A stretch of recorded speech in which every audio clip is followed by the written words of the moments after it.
Hindenburg की report के बाद सवालों के घेरे में आए अडानी ग्रुप पर आज वित्त मंत्री निर्मला सीतारमण ने चुप्पी तोड़ी।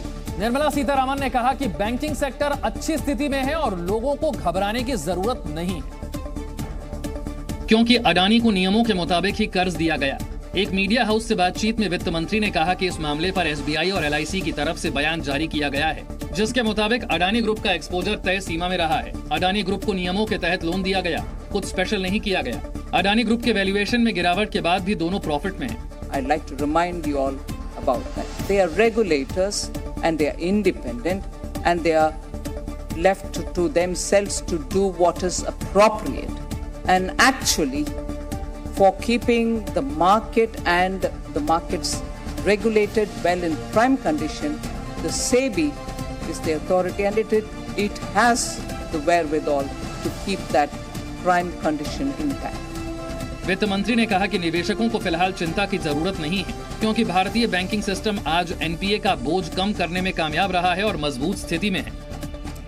वित्त मंत्री निर्मला सीतारमण ने अडानी के एफपीओ वापस लेने पर भी प्रतिक्रिया दी। उन्होंने कहा कि देश में कई बार एफपीओ वापस लिए गए हैं। वित्त मंत्री ने दावा किया कि इससे भारत की छवि पर कोई फर्क नहीं पड़ा है और पिछले 2 दिनों में देश के विदेशी मुद्रा भंडार में $2 अरब की बढ़ोतरी हुई। The foreign exchange reserve in the last 2 days has gone up by 8 billion. So our macroeconomic fundamentals or our economy's image, none of which has been affected. Yes, FPOs come in, FIS come out, get out. These fluctuations are there in every market. But the fact that we have had 8 billions come in this last few days proves that the perception about India and its inherent strengths is intact. दरअसल Hindenburg की report आने के बाद गौतम अडानी की कंपनियों के share और रसूख दोनों घट रहे हैं। हालत यह हो गई है कि एक वक्त दुनिया के चौथे सबसे अमीर शख्स रहे अडानी इस वक्त टॉप 20 लिस्ट से भी बाहर हो गए। हालांकि इस बीच उनके लिए राहत की कुछ खबरें सामने आई हैं। एसबीआई और एलआईसी के बाद बैंक ऑफ बड़ौदा और जेएनके बैंक ने अडानी ग्रुप के प्रति भरोसा जताया है। बैंक ऑफ बड़ौदा ने कहा है अडानी ग्रुप में उसका कुल निवेश 7,000 करोड़ रुपए है, जो पूरी तरह से सुरक्षित है। आरबीआई के बड़े एक्सपोजर ढांचे के हिसाब से तय पैमाने का 1/4 ही लोन दिया गया है। पिछले 3 साल में अडानी ग्रुप को दिया जाने वाला लोन वक्त के साथ कम हुआ है। वहीं जम्मू एंड कश्मीर बैंक की तरफ से कहा गया है बैंक ने अडानी ग्रुप को 400 करोड़ रुपए का लोन दिया था। ये लोन महाराष्ट्र और गुजरात के 2 थर्मल पावर प्रोजेक्ट के लिए दिया गया था। अडानी पर अब जेएनके बैंक का 250 करोड़ का ही कर्ज बचा है। अडानी ग्रुप की तरफ से वक्त पर पेमेंट होता है और दोनों पावर प्रोजेक्ट चल रहे हैं। इस बीच आरबीआई ने निवेशकों की चिंताओं को दूर करने के लिए कहा है कि देश की बैंकिंग प्रणाली लचीली और स्थिर बनी हुई है। आरबीआई ने कहा है कि वो सतर्क हैं और देश के बैंकिंग क्षेत्र की स्थिरता की निगरानी की जा रही है। इससे पहले देश के सबसे बड़े लेंडर एसबीआई ने भी बयान जारी करके निवेशकों की चिंताएं दूर करने की कोशिश की। एसबीआई ने कहा था कि अडानी ग्रुप को जो कर्ज दिया गया है वो आरबीआई की तय सीमा के भीतर ही है और उस कर्ज को सुरक्षित रखने के लिए सभी जरूरी नियमों का पालन किया गया। एसबीआई ने कहा कि अडानी ग्रुप के लिए उनका रिस्क नकदी जनरेट करने वाली संपत्तियों से पूरी तरह सुरक्षित है। एसबीआई ने जानकारी दी कि अडानी ग्रुप की कंपनियों को उसने करीब 27,000 करोड़ रुपए का कर्ज दिया। ये कर्ज ओवरऑल एक्सपोजर का सिर्फ 0.88% है। ऐसा नहीं लगता कि अडानी ग्रुप देनदारियां चुकाने में किसी तरह की चुनौती का सामना कर रहा है। एसबीआई ने साफ कहा कि अडानी ग्रुप को शेयरों के एवज में कोई कर्ज नहीं दिया गया। वहीं एलआईसी की ओर से मिली जानकारी के मुताबिक उसने अडानी ग्रुप के लोन और इक्विटी में 36,000 करोड़ से ज्यादा का निवेश किया है। ये राशि उसके कुल निवेश का 1% से भी कम है।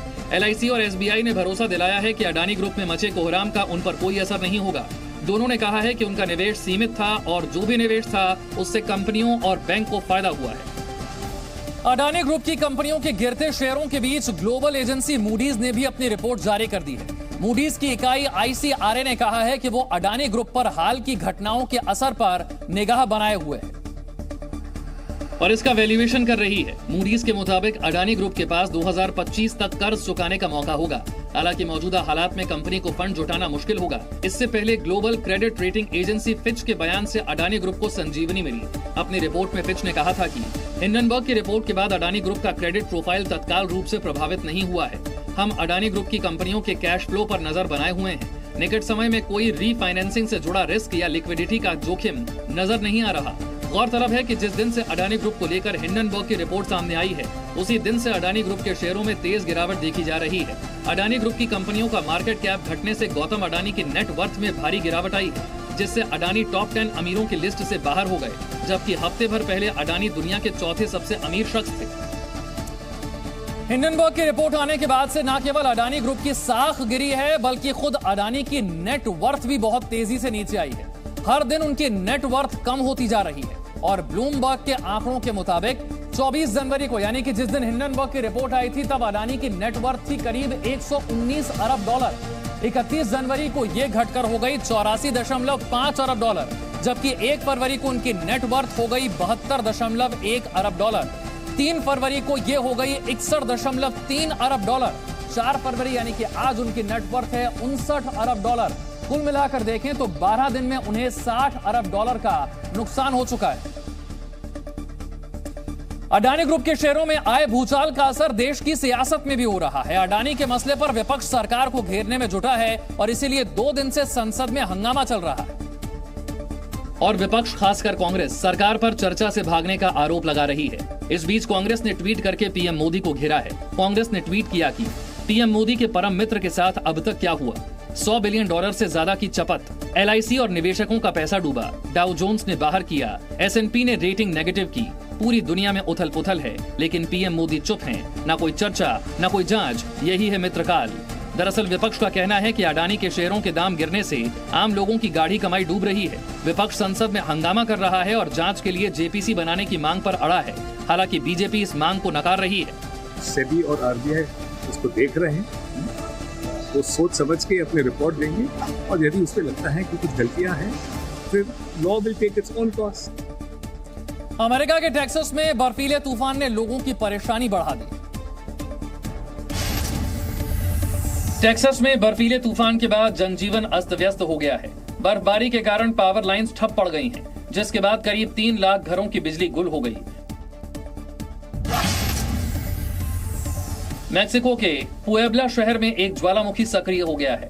फिलहाल ज्वालामुखी से धुआं और गैस निकल रहे हैं। हालांकि अधिकारियों की माने तो ज्वालामुखी जल्द लावा उगल सकता है।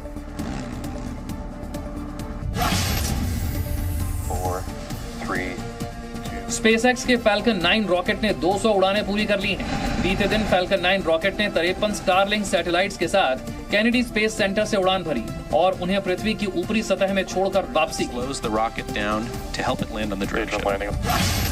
The hatches open and with the go. International space station ISS पर तैनात अंतरिक्ष यात्रियों ने साल 2023 की दूसरी स्पेस वॉक पूरी की। स्पेस स्टेशन मेंटेनेंस के लिए की गई इस स्पेस वॉक को नासा के अंतरिक्ष यात्री निकोल मान और जापान स्पेस एजेंसी के अंतरिक्ष यात्री कोइची वाकाटा ने अंजाम दिया। and do catch her lockdown.